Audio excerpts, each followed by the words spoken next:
The crowds converge outside the symbol of Europe's unity to call for even more solidarity.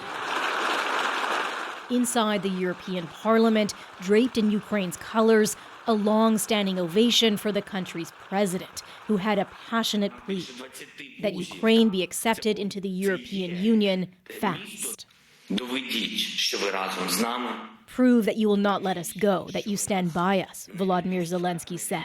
Europe, once splintered, now steadfast. If Putin was seeking to divide the European Union, to weaken NATO, and to break the international community, he has achieved exactly the opposite. We are more united than ever.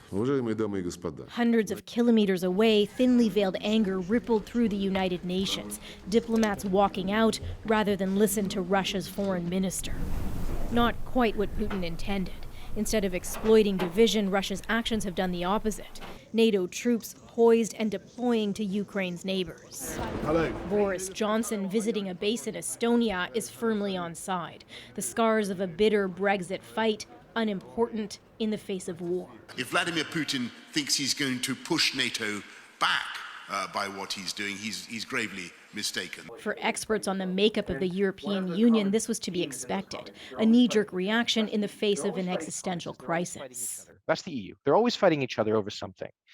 But whenever they're attacked from the outside, they come together and then push to fight for their survival. But the momentum of now, propelled by protest after protest in support of Ukraine, may grind into the slow machinery of the EU. Today's vote to work towards bringing Ukraine into the Union's fold could take years to become a reality. Salima Shivji, CBC News, London.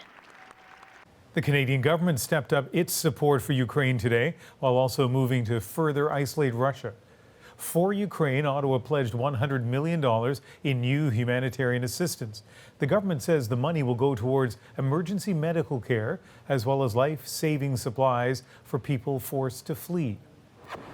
Canada today also imposing new sanctions on several top Russian officials. It banned Russian-owned and registered ships from entering Canadian waters, and it warned more measures are coming. President Putin has made a grave and historic error.